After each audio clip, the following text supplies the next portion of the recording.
Ladies and gentlemen, please welcome the President of the American Institute of Architects, Jeff Potter, AIA.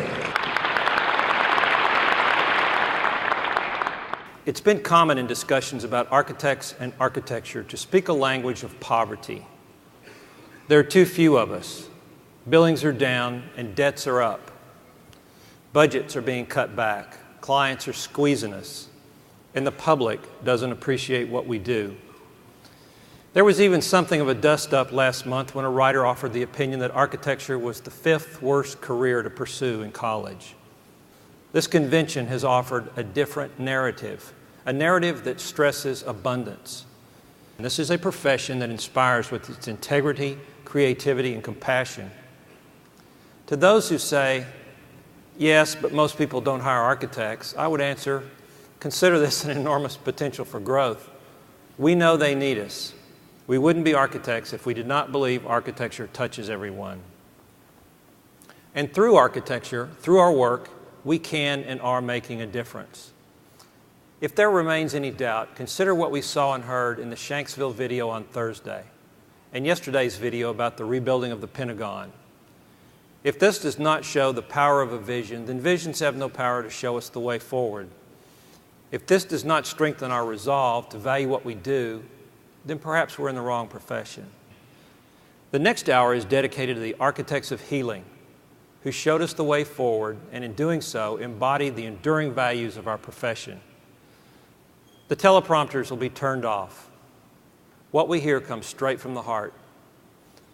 To begin this special program, I've asked our Chief Executive Officer, Robert Ivy, FAIA, to tell the story of an observer who was in New York on that terrible day. Let me take you back. This is a report written on September 12th, 8:48 a.m. We gathered at 55 Water Street in the conference center. The view of Manhattan from the 37th floor was sparkling with sunlight and promise. To the left, out-of-towners gaped at Lady Liberty. To the right, the flat-topped twin towers of the World Trade Center. As we greeted our guests, a group of New York architects and fellow workers, suddenly someone pointed out that papers were flying outside the window. Had someone scattered confetti in the air? Bit by bit, our conversation over coffee drifted off as we turned toward the window. The expressions of 20 people changed from amusement to bewilderment. Instead of a colorful shower, the confetti consisted of thousands of sheets of paper, working copies, apparently sucked from the World Trade Center and cascading from an open gash in the side of the building. Smoke began to pour from the wound as we slowly sorted through events. 20 eyes were transfixed on the behemoth towers as smoke poured out. The South Tower of the World Trade Center had been hit, possibly by a bomb. We were puzzling through the unfolding scene when the conference room phone rang out. A plane had hit the World Trade Center. 9:06. Suddenly, someone in the group screamed out. A huge boom shook the room as we turned to witness a full-size jet aircraft crash into the North Tower of the World Trade Center. I looked up to see the shards of the building fly out into space, felt the blow to the building in my chest as the force reverberated with sonic power, recoiled from the smoke and the attendant flash of fire. We were under attack. At that instant, America was at war. Quickly, we evacuated the building. As of yet, no debris or cloud of dust occluded the eastern quadrant of Lower Manhattan as we struck out, headed north, away from the towers. We hugged, said our goodbyes, then turned back toward Mid-Island, looking for the on-ramps of the Brooklyn Bridge, accompanied by sirens and the shrieks of cars headed out of town. Imagine the scene.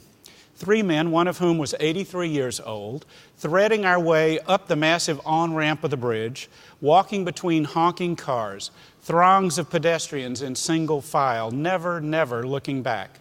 Ahead lay the pedestrian walkway over the massive 1876 bridge that I knew like a good friend and home. The scene at the walkway was like the Exodus. Tens of thousands of people marched in an orderly mass, quietly.